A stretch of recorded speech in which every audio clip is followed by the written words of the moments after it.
ஆண்டவர் நமக்கு நன்மை செய்கிறவர். நல்ல கவனி இந்த வார்த்தையை.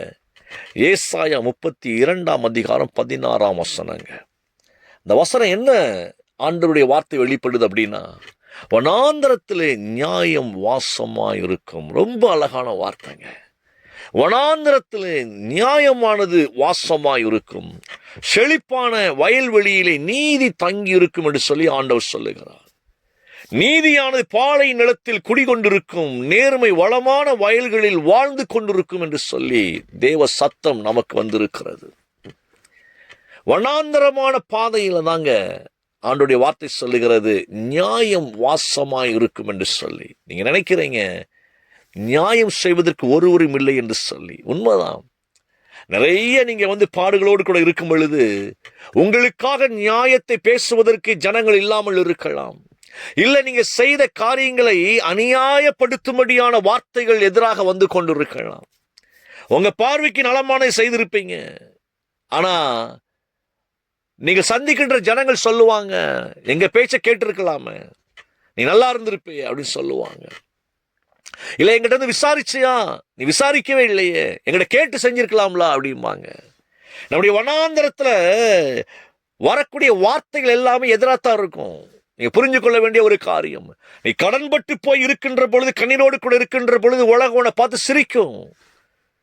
எப்படி கடன் வாங்கினாயோ, எதற்கு வாங்கினா யாருக்கு தெரியும் என்று சொல்லி உன்னை இன்னும் காயப்படுத்துவார்கள். இந்த உலகம் விழுந்துச்சு அப்படின்னா இந்த உலகம் சிரிக்குங்க. இல்லை என்றால் பலவிதமான அட்வைஸ் என்கிற பெயர்ல இன்னும் நம்மளை குழிக்குள்ள தள்ளிக்கிட்டே இருக்கும் இந்த உலகம். ஆனா கர்த்தருடைய வார்த்தை நல்ல கவனிங்க. இப்படிப்பட்ட நிலையில தான் கர்த்தர் சொல்றாரு, என் நியாயம் உன் வனாந்தரத்துல குடிகொண்டிருக்கும் அப்படிங்கிறாரு. கர்த்தருடைய நியாயமானது அப்படின்னு என்ன அர்த்தம்னா, நாம பலவீனப்பட்டு கடினமான சூழ்நிலை அப்படியே வாழ முடியாத இடத்துக்கு தள்ளப்படுகிற பொழுது கர்த்தர் நியாயாதிபதியை நமக்காய் இறங்கி அற்புதங்களை செய்கிறவராய் இருக்கிறார். அவர் நியாயாதிபதி. அவருடைய நியாயம் எப்படிப்பட்டதா இருக்கிறது? வனாந்தரத்துலதான் வாசமாய் இருக்கிறது. தள்ளப்பட்ட கல் மூளைக்கு தலைக்கல்லா இருக்கிறதை பார்க்க முடிகிறது. உலக பைத்தியம் என்று கருதுகின்ற காரியங்களை கர்த்தர் ஞானவான்களாய் மாற்றுகிறவராய் இருக்கிறார். யோசித்து பாருங்களேன், தேவனுடைய கரம் எப்படியெல்லாம் வேலை செய்து யோசித்து பாருங்களேன். அவருடைய நினைவுகளை யோசித்து பாருங்களேன். உலகம் யாரையெல்லாம் பைத்தியம் சொல்லுகிறதோ அவர்களை கொண்டு கர்த்தர் உலகத்தை ஆசீர்வதிக்கிறார். அதெல்லாம் தேவனுடைய தீர்மானங்கள்ங்க. ஏன்னா தேவனுக்கு ஒன்னே ஒன்று ரொம்ப அழகா தெரிஞ்ச காரியம் என்ன தெரியுமா? தேவனுக்கு தெரிஞ்ச ஒரு காரியம், இந்த உலகம் யாரையெல்லாம் தள்ளுதோ அவர்களை எல்லாம் நான் ஆசீர்வதிப்பேன் அப்படிங்கிறாரு. உங்க வாழ்க்கையில நீங்க வனாந்தரமான பாதையில போய் கொண்டு இருக்கிறீங்களா? கர்த்தருடைய நியாயம் நிச்சயமா உங்களுக்கு உண்டாகுங்க. உலகம் உங்களை அநியாயமாய் பழி சுமத்தி இருக்கலாம். உலகத்திலிருந்து ஒரு நியாயத்தை எதிர்பார்த்து கிடைக்காமல் இருந்திருக்கலாம். உங்க வாழ்க்கையில் நடக்கின்ற கோர்ட்டு கேசுகளுக்கெல்லாம் ஒரு நீதி கிடைக்காமல் இருந்திருக்கலாம். ஐயா, என்றைக்கு நீதி கிடைக்க போது தெரியலையே, எல்லாம் எதிராக வந்து கொண்டிருக்கிறதே, நான் சரியாகத்தான் இருக்கிறேன், ஆனாலும் எதிராய் பல சாட்சிகள் எழும்பிக் கொண்டிருக்கிறதுன்னு சொல்லி கலங்கி கொண்டிருக்கலாம். ஆனா கர்த்தருடைய வார்த்தை சொல்லுகிறது, உன் வனாந்தரத்துல என்னுடைய நியாயமானது அங்கே உண்டாயிருக்கும்.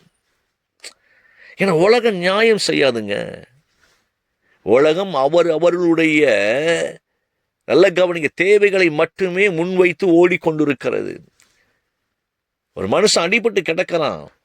ஆமா, நல்ல கவனி, கல்வர்கள் கையில மாட்டி அடிபட்டு கிடக்கிறான். ஒரு மனுஷன் துடிதுடிக்க கிடக்கிறாங்க. எல்லாவற்றையும் அந்த மனுஷனது பறித்து கொண்டு கல்வர்கள் குற்றுயிராய் போட்டு விட்டு போயிட்டாங்க. ஆசாரியன் வருகிறார், பக்கமாய் விலகி போகிறார். லேவியர் வருகிறார், அவரும் போறாருங்க. இவங்களாம் யாருங்க? ஆலயத்தில் முக்கியமானவர்கள், ஆராதனை வீரர்கள். நல்ல கவனிங்க, ஆராதனைக்குள் ஜனங்களை வழிநடத்துகிறவர்கள் விலகி போகிறார்கள். ஆசாரியனுக்கும் வழி தெரியல, அந்த மனுஷனுடைய வழி தெரியல. லேவியனுக்கு இந்த மனுஷனுடைய வழி தெரியல. நல்ல கவனிங்க இந்த வார்த்தை. ஆனா இவர்கள் யாரை ஆராதிக்க ஆலயத்துக்கு போனார்களோ அவர் அங்கிருந்து இங்கே வந்துட்டாரு. எவ்வளவு பெரிய வார்த்தை பாருங்களேன். அவர் நல்ல சமாரியனாய் வந்து அந்த மனுஷனுக்கு அற்புதங்களை செய்கிறாருங்க. கடவுள் மனுஷ ரூபத்துல தாங்க காணப்படுவாரு. கடவுள் ஏதோ ஒரு மனுஷ ரூபத்துல வந்து நமக்கு நன்மை செய்கிறவராகவே இருக்கிறார். மனுஷன் கடவுள் அல்ல, கடவுள் மனுஷ ரூபத்தில் வந்து நன்மை செய்வார். நல்ல சமாரியனாக அந்த வனாந்திரத்தில் அடிபட்டு கிடக்கிறான், குற்றுயிராய் கிடக்கிறான், இரத்த கோரையோடு கிடக்கிறான். சாவு அவனை தேடிக்கொண்டிருக்கிறது. எல்லாத்தையும் இழந்தாச்சு, எந்திரிச்சு நடக்க முடியல. அதை பார்த்து ஆசாரியும் சரி, லேவியும் சரி, எங்களுக்கு எங்க வேலை முக்கியம்? யாரை அவர்கள் மக்களுக்கு காண்பிக்கும்படியாக நினைத்து கொண்டு போகிறார்களோ அவர் அந்த ஆலயத்திலிருந்து இங்க வந்துட்டாரு. யோசித்து பாருங்களேன். நிறைய நேரம் நினைக்கிறோம் எனக்கு ஒருத்தர் இல்லை அப்படின்னு சொல்லிட்டு. இல்லைங்க, இருக்கிறார் ஒருவர். அதை மட்டும் மைண்ட்ல வச்சுக்கோங்க. உன்னுடைய வனாந்தரத்துல நியாயாதிபதியாய் ஒருவர் இறங்கி உங்களுக்காய் வேலை செய்வார். வனாந்தரத்துல நியாயாதிபதியாய் ஒருவர் வந்து வேலை செய்வார் உங்களுக்காக. தூர தேசத்துல நீங்கள் அந்நியர்களாய் பரிதவித்துக் கொண்டிருக்கலாம். உங்க பிள்ளைங்க உங்க வாழ்க்கையில எத்தனையோ விதமான போராட்டங்களை சந்தித்துக் கொண்டிருக்கலாம். நாளுக்கு நாள் சட்டங்கள் மாறிக்கொண்டே இருக்கிறது நாடுகளுக்குள்ளாக. வாழ வழி இல்லாத நிலை கூட இருக்கலாம். நம்பி போனமே ரோட்ல விட்டுட்டாங்களே அப்படின்னு நீங்க நினைத்து கொண்டிருக்கலாம். ஐயா, நம்பி போய் ஒரு காரியத்தை செய்வதற்கு நாங்கள் ஆயத்தமாக்கப்பட்ட பொழுது அங்கே நாங்கள் தனித்து விடப்பட்டு விட்டோமே, எங்களை அழைத்தவர்கள் தனித்து விட்டுட்டாங்க. எத்தனையோ நீங்க வனாந்தரங்களை இப்பொழுது சந்தித்து கொண்டிருக்கலாம். ஆனா அந்த வனாந்தரத்துல தான் நியாயாதிபதியாய் தேவன் இருக்கிறார். நீங்க பயப்படாதீங்க, கவலைப்படாதீங்க. நல்ல சமாரியனாய் வந்தவருங்க அந்த மனுஷனுக்கு அற்புதங்களை செய்கிறார். அதான் அங்க நடந்த ஒரு பெரிய ஆச்சரியம். உன்னுடைய வழிகள்ல நீ நம்பினவர்கள் உன்னை மறந்திருக்கலாம். ஆனா நீ நினைக்காத, உன் கண்ணுக்கே தென்பட்டிராத ஒரு மனுஷர் உனக்கு வந்து உதவி செய்வார். பயப்படாத. ஒரு மனுஷ தயவு உனக்கு உண்டாகும். நீ போகிற இடங்கள்ல யாருனே தெரியாது, டக்குன்னு வந்து உங்களுக்கு வாங்க நாங்க இருக்கிறோம் வந்து செய்யறோம்னு சொல்லி உங்களுக்கு நன்மை செய்வார்கள். எவ்வளவு பெரிய வார்த்தை பாருங்களேன். ஏன்னா கர்த்தருடைய நியாயம் உன் வனாந்தரத்துல உனக்கு உதவியா இருக்கும். இதுக்கு ஆண்டு சொல்கிற வார்த்தை என்ன தெரியுமா? என் ஆவியானது உங்க மேல ஊற்றப்படும் மட்டும் அது வனாந்தரமாய் இருக்கும் அப்படிங்கிறாரு. சோ வனாந்தரம் வயல்வெளியாய் மாறணும் அப்படின்னா கர்த்தருடைய ஆவி இல்லாம மாற முடியாது. தரித்திரம் எல்லாம் மாறி ஐஸ்வர்யம் உண்டாகணும்னா கர்த்தருடைய ஆவியானுடைய செயல் தேவை. அதுதான் கர்த்தரின் நியாயமாய் இருக்கிறது. என் பிள்ளைக்கு நான் இறங்கி அற்புதம் செய்வேன் அப்படிங்கிறாரு. என் பிள்ளைக்கு நான் இறங்கி அற்புதம் செய்வேன். நீங்க வேதத்துல முழுக்க தொடக்க முதல் வெளிப்பாடு வரைக்கும் வாசித்து பாருங்க. எங்கெல்லாம் வனாந்தரம் இருந்ததோ அங்கெல்லாம் கர்த்தருடைய ஆளுகை இருந்தது. எங்கெல்லாம் வனாந்தரம் தலைவிரித்து ஆடினதோ அங்கே கர்த்தர் இறங்கி அற்புதம் செய்வதை பார்க்க முடிகிறது. இன்னைக்கு உங்க வாழ்க்கையில தேவன் அற்புதம் செய்கிறவர் தான். இன்னைக்கும் ஆண்டவர் உங்களோட கூட இருந்து உங்களை உயர்த்துகிறவராகத்தான் இருக்கிறார். நீங்க கலங்காதீங்க. இந்த நம்பிக்கை ரொம்ப முக்கியங்க.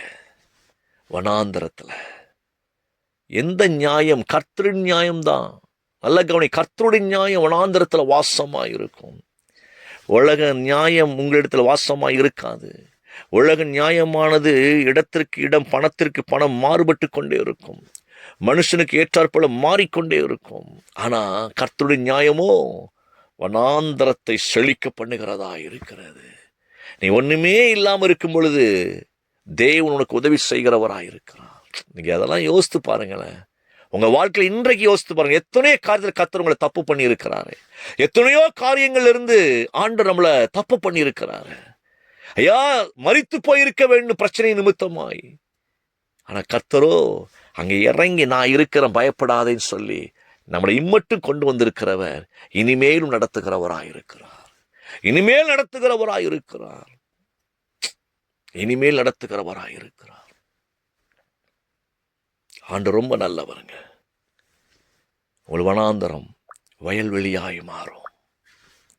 உங்களுடைய தனிமை ஆசீர்வாதமாய் மாறும். இருளில் உட்கார்ந்து அழுது கொண்டு இருக்கிறீங்களா? இரவெல்லாம் கண்ணீர் வடித்து கொண்டு இருக்கிறீங்களா? தூக்கம் வராம போராடி கொண்டு இருக்கிறீங்களா? அந்த இடத்துல கர்த்தருடைய நியாயம் அங்கு வாசமாயிருந்து உங்கள் வாழ்வை வாசனையாய் மாற்றும். பயப்படாதீங்க. உங்க வாழ்க்கை வாசனையாய் மாறும். உன் சரீரம் பலனடையும் இயேசுவின் நாமத்துல. உன் எலும்புகள் பலனடையும் இயேசுவின் நாமத்துல. எல்லா தரித்திரங்களும் மாறும் இயேசுவின் நாமத்துல. கலங்காதீங்க. அப்பா கிட்ட அப்படியே ஒரு நிமிஷம் எல்லாரும் ஒப்புக்கொண்டு போமா. எனக்கு நியாயம் செய்ய யாரும் இல்லை அப்படின்னு நீங்க நினைக்கிறீங்களா? என் வேலையில கூட எனக்கு நியாயம் செய்ய ஒருவரும் இல்லையே. எஜமானனுக்கு எதிராக வந்துட்டாரு, கூட இருக்கிறவங்க எதிராக இருக்கிறாங்களே. பயப்படாதீங்க. கர்த்தர் உங்களோட கூட இருக்கிறார். பிதாவே, எங்க பிள்ளைகள் எல்லாம் உடைய கரத்தில் ஒப்புக் கொடுக்கிறேன். அற்புதங்களை காணப்படுகிற தேவனாய் கர்த்தர் பிள்ளைகளை ஆசீர்வதிப்பீராக. வனாந்தரத்தில் நம்முடைய ஆவியினுடைய வல்லமையினாலே அற்புதங்களை காணப்படுகிற தேவனாகிய கர்த்தர், உடைய நியாயம் எங்களோடு கூட அசைவாடுவதற்காய் நன்றி செலுத்துகிறோம். இணைந்திருக்கிற ஒவ்வொரு பிள்ளைங்க மேலும் உடைய ஜீவனை பேசுகிறேன். பிள்ளைகள் ஆசீர்வதிப்பீராக. இயேசுவின் நாமத்தினாலே ஆமேன், ஆமேன்.